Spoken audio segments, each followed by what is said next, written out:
Cities around the world are experimenting with ways to develop that are more equitable and inclusive. We've shown that at least at a small scale, it's possible to enact some redistributive policies, from living wages to free community college to affordable housing.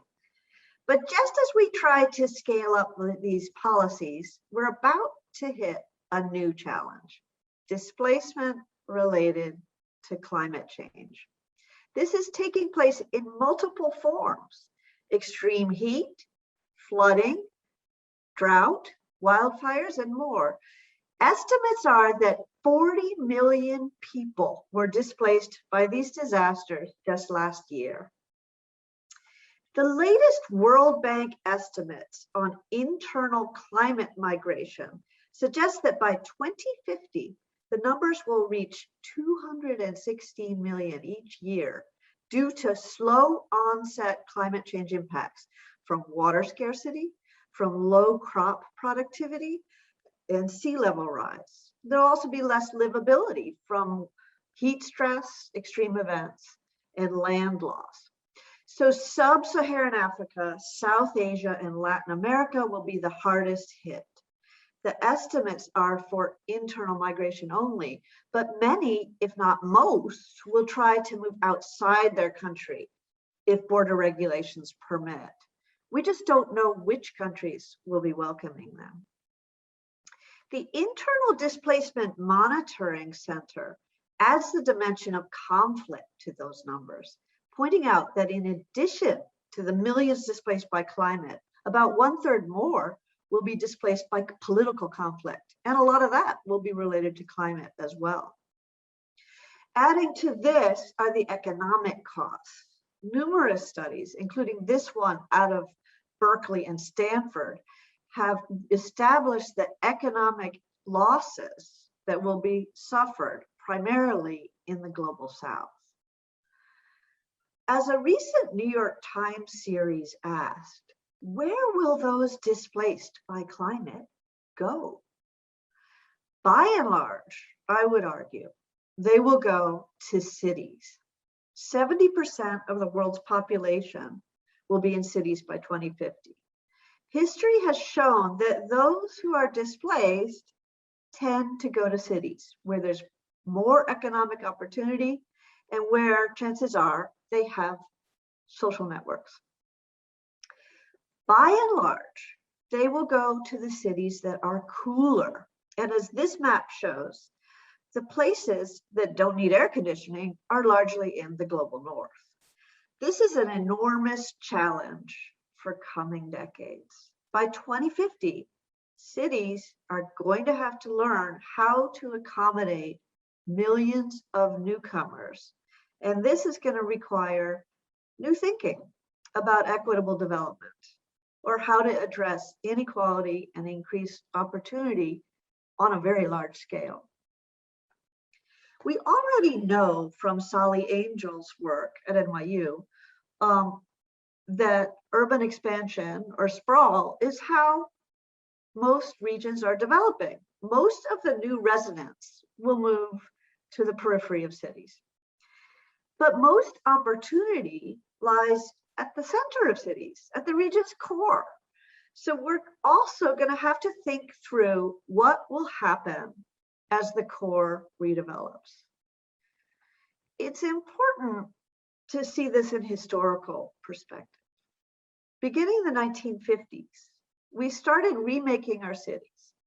And even though there were some successes, it was the failures that have resonated.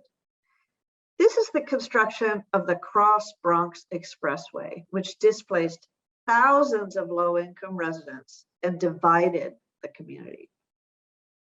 The Digital Scholarship Lab at the University of Richmond estimates that 300,000 families, or about 1 million people, were displaced between 1950 and 1966 by urban renewal. 1 million more were displaced by the construction of interstate highways. Urban renewal and interstate highways are the most prominent examples of displacement, but it's important to note that displacement can occur in many different forms. This chart comes from an early study, 1978, of displacement commissioned by HUD in a climate of increasing awareness of the impacts of displacement. What's important to note here is the variety of factors behind displacement, including not just private sector actions like raising the rent, but many different forms of public action. The public sector building public institutions or enforcing building codes. And of course, natural disaster has always played a role in displacement. So everything we do today to remake our cities has to deal with this legacy of urban renewal. We understand now that neighborhoods were traumatized by government actions. Communities still do not trust the public sector. Psychologist Mindy Fullilove has described this in her book on root shock. Fast forward to today, and we are reliving this as we try to do climate mitigation in our cities. Across North America, we're trying measures to reduce greenhouse gas emissions. And to do this, we build new parks, we put in new bikeways, we build new transit lines. And communities feel like these new investments are displacing them. We've studied this. Let me talk about our initial research on climate displacement. So we did a review here of about 400 studies on climate change and displacement impacts. So imagine all the standard sources of displacement pressures that low-income communities face. Now add to that new pressures from climate mitigation measures.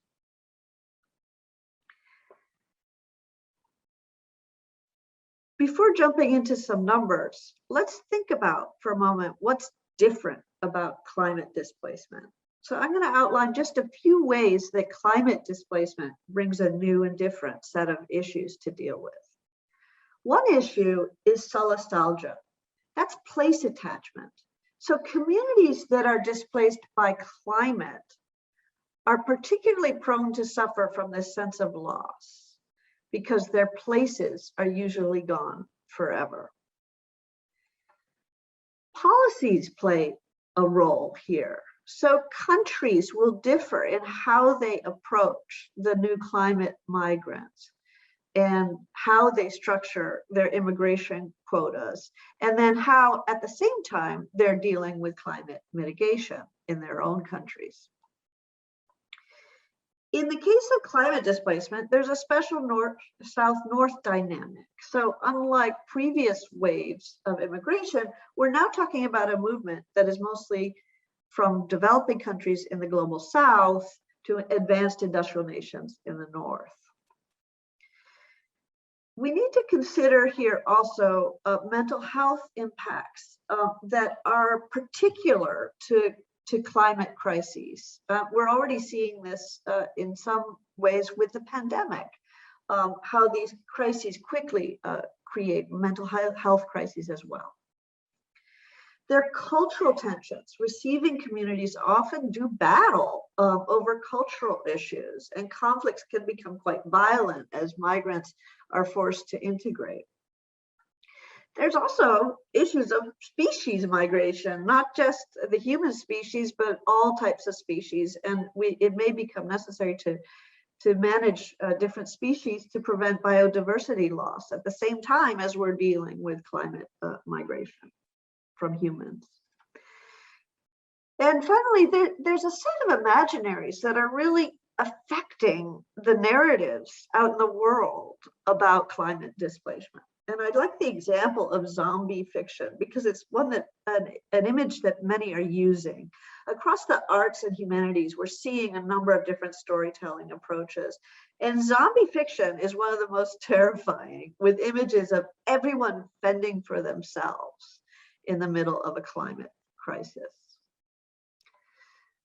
So many cities are adapting to climate change. Many are in deep conversations or actually taking actions.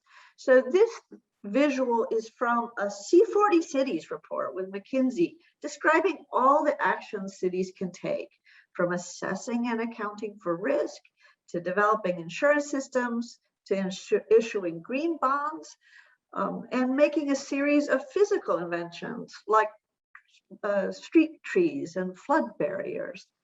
Cities are already pursuing a lot of this agenda, but what's missing from this conversation is a discussion of the real impacts on people of taking these measures. So impacts on the existing communities where these interventions are taking place, and then impacts on the communities to come, because we have to accommodate extensive future growth in our cities at the same time as we're doing this adaptation.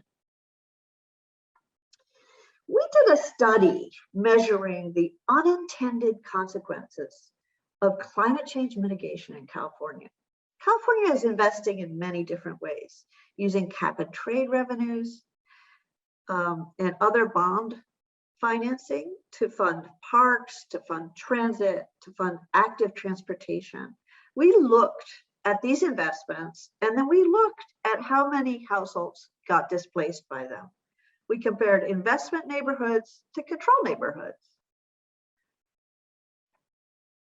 When we looked at this impact, we found that there were slight impacts of transit and parks and active mobility investments, particularly on low and very low income groups. So you can see here our investment communities in the lighter green, and the out-migration rate among these groups is typically about 1% higher than it is in neighborhoods without these investments. So impacts are actually very slight enough that we could actually mitigate them. You could house the displaced folks from a new park investment or new transit investment by building a mid-size apartment building. We were surprised by this, actually. Local communities always organize to stop these investments because they fear massive displacement. They're right, there is displacement. There is new churn that happens with these new investments, but there isn't massive displacement. Another study we did was of the impact of fires on displacement. Here we found, and this is the famous case of the Camp Fire in Paradise in 2018, which killed 84 people. We found in this study that after fire, people dispersed all over the country, but most, about 90%, stay close to home. In this case, most moved to the nearby community of Chico. People move to cities for opportunities and for housing. One analogy people are making about climate migration today is to the great northern migration of Blacks from the South, 6 million in 60 years. Remember, though, that we are now talking about hundreds of millions of people, some fraction of which will be able to cross the borders of their countries to go north. Another important point to consider when making this analogy is that at the time of the Great Migration, we had tremendous job growth in cities. We had manufacturing growth. We had a war machine at work.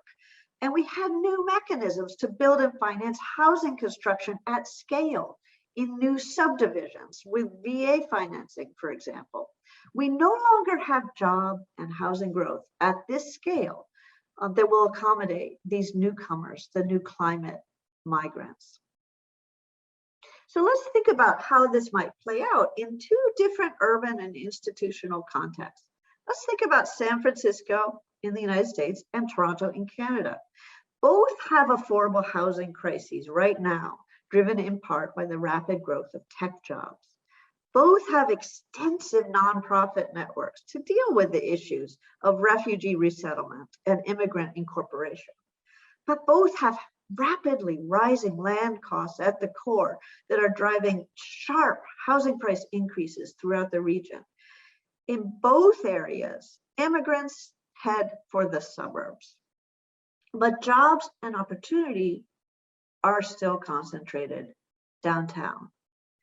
So there will be a pressing need to build more social housing in the core and expand transit networks for accessibility. This is going to be a tremendous challenge for both cities that will require significant intervention from the federal and state governments. So in the end, arguably, this is going to be an issue not just for cities, but for entire countries. And in this particular case, I predict that the politics at the national level will be very challenging in the United States. Canada, in contrast, has declared its commitment to housing millions of new immigrants in the years to come. And it also has a funding system at the provincial and national level that ensures that both healthcare and public schools will be supported as they grow. So in the case of large-scale climate migration to these cities, we can expect more division in the United States and possibly more opportunity in Canada. I'd like to conclude by offering some ideas about what we can do at the local level, since so much has to take place at the state and federal level. So here's a tool we produced from our unintended consequences study. We're looking here at a map of out-migration rates. More yellow means more people moving out. And we're looking at out-migration in relation to climate mitigation investments made in the San Francisco Bay Area. Remember I said that impacts in our study were quite slight, but communities still fight attempts to mitigate climate change. What if they could see for themselves what impacts are likely to be? What if they could help co-create the mitigations?